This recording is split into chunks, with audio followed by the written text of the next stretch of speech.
ప్రధానంగా నరేంద్ర గారు అడిగారు, శ్రావణ్ గారు కూడా అడిగారు, సాంబశివరావు గారు కూడా అడిగారు అధ్యక్ష. తప్పనిసరిగా నాడు నేడు పైన ఒక ఎంక్వైరీ ప్రభుత్వం వేస్తుంది, అంటే ఎలాంటి సందేహం లేదు.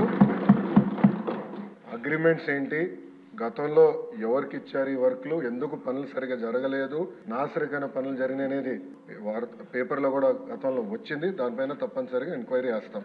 రెండోది సాంబశివరావు గారు చెప్పినట్లు ఫేజ్ 1లో కొన్ని భవనాలు కట్టారు, కానీ అది మూసేశారు, అంటే వాడట్లేదు. ఏకంగా స్కూల్స్నే మూసేసే పరిస్థితికి వచ్చారు.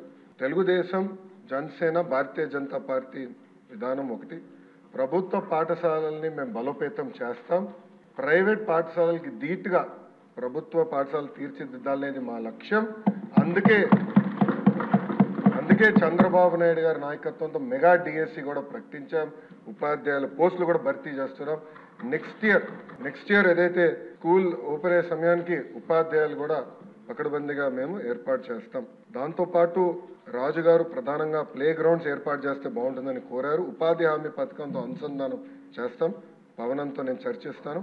ఆయనతో పాటు మన స్పోర్ట్స్ మినిస్టర్తో కూడా ఆల్రెడీ డిస్కషన్ చేశాను. ఇంటర్ స్కూల్ కాంపిటీషన్ ఎట్లా పెట్టాలి, ఇంటర్ డిస్ట్రిక్ట్ కాంపిటీషన్స్ ఎట్లా ఏర్పాటు చేయాలి, కేవలం స్పోర్ట్సే కాదు ఆర్ట్స్ అండ్ క్రాఫ్ట్స్ని ఎట్లా ప్రోత్సహించాలి అని దానిపైన మేము కూడా డిస్కస్ చేస్తున్నాం. సాంబశివరావు గారు అన్నట్లు ఉపాధ్యాయుల్ని కూడా పెద్ద ఎత్తున హెరాస్మెంట్ జరిగింది. గత ప్రభుత్వం వాళ్ళకి అనేక యాప్లు ఇచ్చి వాళ్ళు అన్ని రకాలుగా ఇబ్బంది పెట్టిన విషయం వాస్తవం. పాదయాత్రలో కూడా ఉపాధ్యాయులను కలిశారు, వాళ్ళ సమస్యలు నాకు చెప్తాం జరిగింది. ఈ సంవత్సరం నా ఆలోచన, I'm subject to correction from members, నా ఆలోచన ఏంటంటే ఈ సంవత్సరం ముందల కేజీ టు పీజీ విద్యను మొత్తం ప్రక్షాళన చేద్దాం. నేను పక్క రాష్ట్రాల్లో కూడా ఎలాంటి కార్యక్రమాలు జరుగుతున్నాయి అనేది నేను చదువుతున్నాను. ఉత్తరప్రదేశ్లో నిపుణ్ కార్యక్రమం చేస్తున్నారు, ఢిల్లీలో కూడా అనేక కార్యక్రమాలు చేస్తున్నారు. నేను కూడా అది మొత్తం రివ్యూ చేస్తున్నాను. నేను కూడా ఫీల్డ్ విజిట్స్కి వెళ్ళాల్సిన అవసరం ఉంది. ఒక పక్కన విద్యార్థుల కోసం మనం డబ్బులు ఖర్చు పెడుతున్నాం, మిడ్ డే మీల్స్ కార్యక్రమాలు ఇస్తున్నాం, ఇన్ఫ్రాస్ట్రక్చర్ ఇంప్రూవ్ చేస్తున్నాం, కానీ లెర్నింగ్ అవుట్కమ్స్ ఏంటి? ఎందుకంటే మంగళగిరిలో కూడా నేను ఉపాధ్యాయులను కలిసినప్పుడు వాళ్ళు అదే అడిగారు, 6వ తరగతి వరకు మీరు ఏం నేర్పించకుండా మాకు తోయేసి మంచి మార్కులు రావాలంటే ఎట్లా వస్తాయి? సో లెర్నింగ్ అవుట్కమ్స్ ఎట్లా మెజర్ చేయాలి అని దానిపైన కూడా మేము చర్చిస్తున్నాం. కేజీ టు పీజీ నేను పాదయాత్రలు కూడా చెప్పాను, కరికులంని బలోపేతం చేయాలి, రీవర్క్ చేయాల్సిన అవసరం ఉంది. అది చేసే ముందర పక్క రాష్ట్రాల్లో ఏం జరుగుతుందో కూడా నేను చూస్తున్నాను అధ్యక్ష. దానివల్ల వాళ్ళకి వచ్చిన అవుట్కమ్స్ ఏంటి అనేది మేము చదువుతున్నాం. ఆ మొత్తం రోడ్ మ్యాప్ ప్రిపేర్ చేసి సంఘాలతో కూడా మేము చర్చించి అందరు బయ్యన్ అయిన తర్వాత ఆ రోడ్ మ్యాప్ ప్రజల ముందర పెట్టాలనేది నా లక్ష్యం. దాని తర్వాత ప్రజల దగ్గర నుంచి కూడా అభిప్రాయ సేకరణ చేసిన తర్వాత ఆ కార్యక్రమాన్ని మేము అమలు చేసి నెక్స్ట్ అకాడమిక్ ఇయర్కి తీసుకొస్తాం.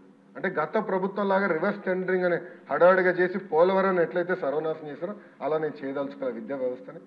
విద్యా వ్యవస్థలో కూడా అనాలోచిత వల్ల చాలా దెబ్బతిని సిబిఎస్ఈ కరికులం అన్నారు, కొన్ని స్కూల్స్ ఏమో CBSE curriculum with CBSE examination అన్నారు, మళ్ళీ మధ్యలో ఐబీ అన్నారు, తర్వాత టోఫెల్ అన్నారు, డిక్షనరీ అన్నారు. అంటే కొంచెం గందరగోళంగా ఉంది. ఇది మొత్తం కొంచెం స్ట్రీమ్లైన్ చేయాల్సిన అవసరం ఉంది. ఎందుకంటే మన పిల్లల భవిష్యత్తు దీనిపైన ఆధారపడింది. సో సిస్టమేటిక్గా చేయాల్సిన అవసరం ఉంది. తొందరపాటు నిర్ణయాలు కాకుండా సిస్టమేటిక్గా చేయాలనేది నా ఆలోచన అధ్యక్ష. 2019 నుంచి 24 అని మీరు చూస్తే 2019లో అంటే ఆనాడు తెలుగుదేశం ప్రభుత్వం హయాంలో 38,98,000 మంది విద్యార్థులు ఉంటారు. 5 సంవత్సరాలు వేల కోట్ల రూపాయలు ఖర్చు పెట్టిన తర్వాత అది 38,26,000 మంది విద్యార్థులకు తగ్గిపోయింది. అంటే 72,117 మంది విద్యార్థులు ప్రభుత్వ పాఠశాలలో తగ్గిపోయారు. ఇది కరెక్ట్ కాదు, అంటే ఎక్కడో లోపాలు జరుగుతున్నాయి, దాంట్లో డౌట్ లేదు. అదేవిధంగా 117 జియో గురించి కూడా సభ్యులు నా దృష్టికి తీసుకొచ్చారు, అది కూడా మేము డిస్కషన్లో ఉంది. దానిపైన కూడా తొందరలోనే ఒక నిర్ణయం తీసుకుంటాం.